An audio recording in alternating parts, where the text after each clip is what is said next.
Our last and final segment of this odd, crazy carousel of a week will, of course, be Helpful Honda Mailbag Friday, brought to you by our buddies at the North Texas Helpful Honda dealers who want to do what, Mallory? The North Texas Honda dealers want to help you score some great deals on award-winning Hondas. Stop by your Helpful Honda dealer today or visit NorthTexasHondaDealers.com. Yes, so North Texas Honda dealers, they're very helpful, and we're going to try and help y'all out here by answering some of your questions. Yes. I've seen some of them start coming in. Me too. You've still got time. We'll go a little long today. Why not? Who cares? And so, Mallory, do we have any questions? Yes, I've got one right here. Let me pull it up.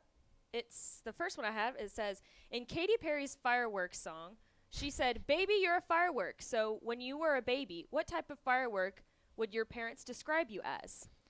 That's a good one. I like that. Y'all want another fireworks show, man? All right. We had one last time. My favorite part of our last fireworks show was Step saying that he would be like the big firework, and he goes, so that's great. Would. Tepper, we decided, was the sparkler. Not a lot there. Doesn't last very long. Like, just kind of poof. And then he's done. Like, you take what you get. You know what you're getting in a sparkler. That's so funny. As a baby, though? Yeah. I cried a little bit as a baby. Okay. So, probably a big one, honestly. A big one, like a big, yeah. Just to put into perspective, because I do love, like, fireworks are one of my, like, peak joys in life, which I'm really excited that, like, hopefully we actually get to, like, go to fireworks shows this year for 4th of July, because last year watching on my TV was, like, great because I was staying safe, but it wasn't very fun. I love the ones that go up and make a big explosion, but then they like all the pretty ones that just kind of keep going. Down. Yeah, that one's a good one too. I don't know if Trisha LP is in the comments here. I don't think I was, like, a terrible baby, but I might have been. I wasn't too bad, so I wouldn't say like a big giant one. Yeah. But I caused a little bit of ruckus. Yeah. So maybe just a little, like, I've always been, like, loud. Like, I think I was probably a big explosion as a baby, just because I don't think I cried, like, super often, but when I did, I was going to be heard, which tracks. I'm still the same. You are. No surprise there. I don't like come in hot often, but when I do, like, hello, I'm there. So I guess, some things never change. No, that's okay though. That's okay. I guess if anything, it would be kind of a big boom. Like, if I'm in a room, you're gonna know that I'm in a room. Hey, that's okay. That is definitely okay. I've got our next question. All right. This one, I love this question. It says, should there be a 7-on-7 for girls? I mean, like that question a lot, because if you haven't seen our sweatshirts, like, yeah, there's a side thing in there. Not Hawaiian Shirt Friday, because there was a more important message to be brought today. Women belong in sports. They sure do. How about that? How about them apples? Thank you, by the way, for the sweatshirt. You're welcome. It was a nice crowd gift. It was her. Yeah, so that's a funny thing. I've had this sweatshirt for quite a while. Just was waiting for the right time to whip it out. And then when Mallory was graduating, I was like, well, she needs a graduation gift. What could she use? What could I get her? And I was like, oh, shoot, I know exactly what I should get her. So we decided to wear them today. So, yeah, we figured, you've been to everyone that has been watching this show all week, like, you could have said, it's two girls talking sports. I'm not about that. There are still people that are like that, but all of you have showed out. You've been awesome. You've trusted us to handle this show for the week and talk football and listen to our opinions. And so we wanted to thank y'all, and y'all are a big part of making this happen. So we really do. We genuinely appreciate everyone, but that's besides the point. That's why there's no Hawaiian shirts. But for this, I mean, yeah, at least I would say that there should be, I don't know if, obviously it couldn't be there's no way it could be a UIL sanctioned sport or anything like that, but because I'm sure there's why not clubs? Club football around. I mean, there's definitely girls who play football around. I mean, I definitely played co-ed. I think it was flag football my freshman year of college. Mm-hmm. So there's definitely things that girls can join. Maybe not a UIL. No.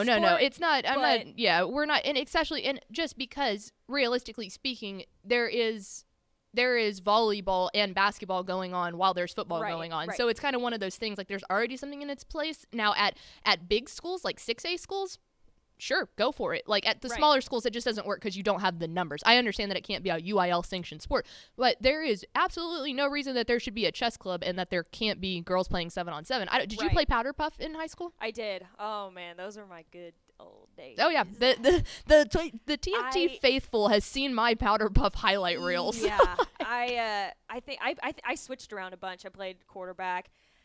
I was a DB my junior year, and man, that was fun. That's my favorite. If I could pick any position to play in football, it'd be a DB. Me too. That's 110%. I was big time. I was wide receiver, DB. Switch both ways. DB is where I made. It's where I made my cake right there. It's so fun. You don't have to worry about catching the ball, for the most part.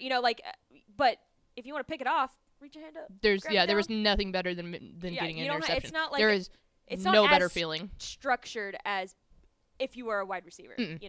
No, it was So I don't see why. I mean, someone do that. Yes. Start some girls 7-on-7 leagues. We'll go out there. Yeah. All right. You want to do another question? Yeah. Okay. This one, Step said. He said, "This year's state 7-on-7 is the first one for both of you. What are you looking forward to and dreading the most?" Ooh, okay.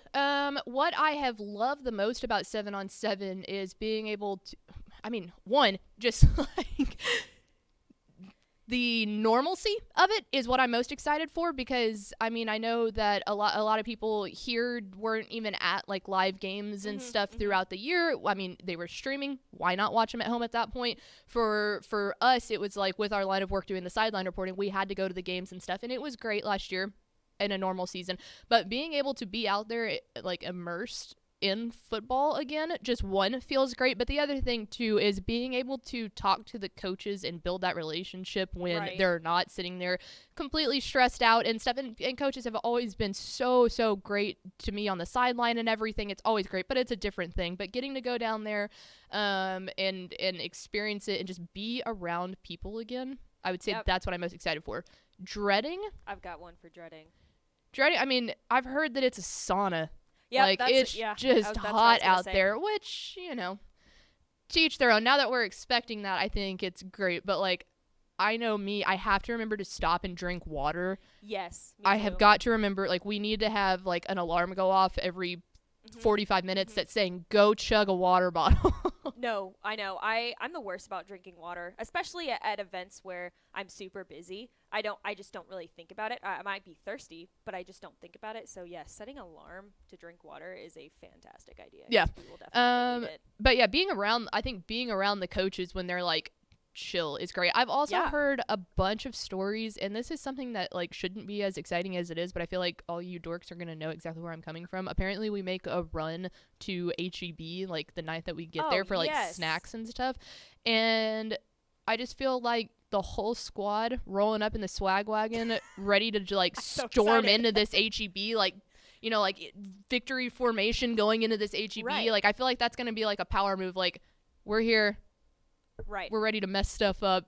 Let's go. And two, HEB is just great because we don't have it here, and I miss it, and I can't wait for it to come up to DFW. We don't have one, so of course we're gonna all go as a group to one to get snacks. Absolutely. So I'm excited for the HEB trip. I heard that Ish is really good at picking out apples or something. I don't know. There's a lot of backstories that go into this that I'm interested to just see it all come into fruition. Absolutely. Do we have time for another one?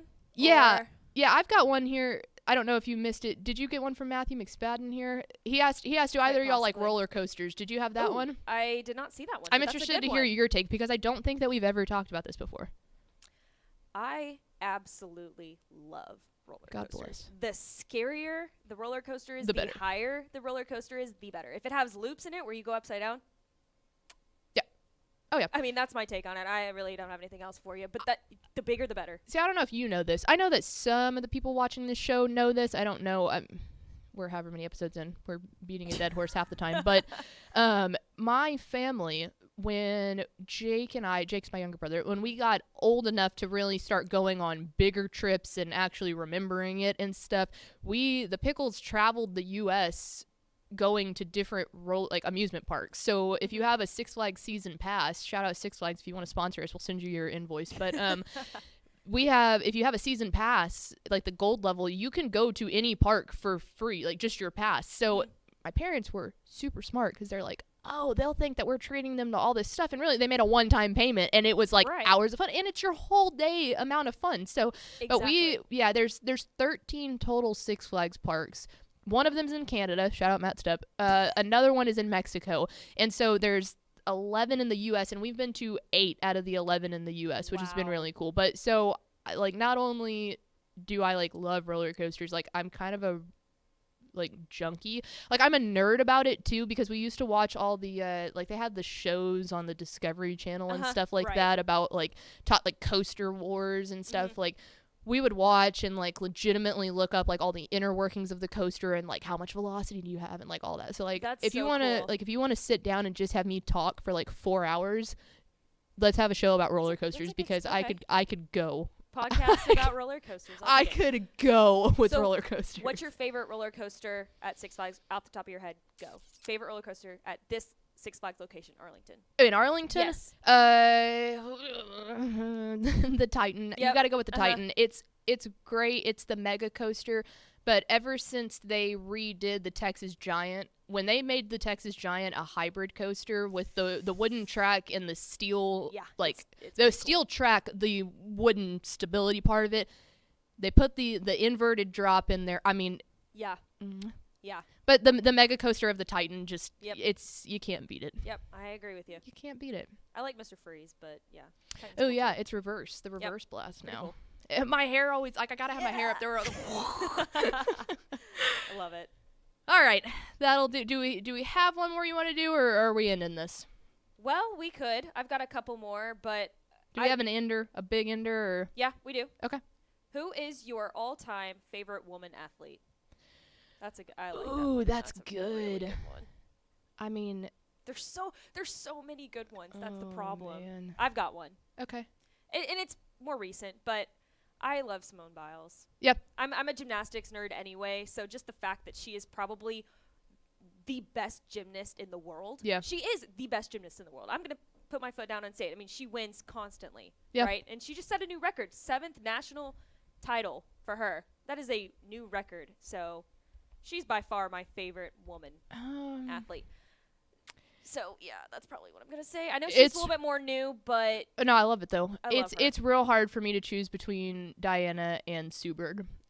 It's a debate anyway as to which one of them are, like, the top WNBA athlete of all time. Yeah, but to choose between them, also, like, the women's soccer team, the U.S. women's soccer team is full of so many of them. Oh, you know, it's like, that's... gosh, how do you... it's hard to narrow that down. I would... You got Diana or Sue, I just can't. I can't make the choice between the two of them. If I absolutely had to, I would say Sue is probably my favorite. Yeah. But those two are. It's so hard. That is terribly hard. You almost have to go by sport. It's hard to just pick an overarching. Yeah. That's the other thing that goes into it. But no, you're absolutely right with Simone. Just she's climbing the ladder quickly. Yeah. Just because that's the other thing. Like. It's just crazy because we talked about this a little bit earlier with something, and I know we're going long, but we're just going to do it anyway. Yep. We talked about this earlier when we started talking about the Olympics, but the thing for me is, like, I understand the inner workings of basketball, like, to its core. Whether you're talking about women's basketball, men's basketball, and same thing. Basketball is basketball.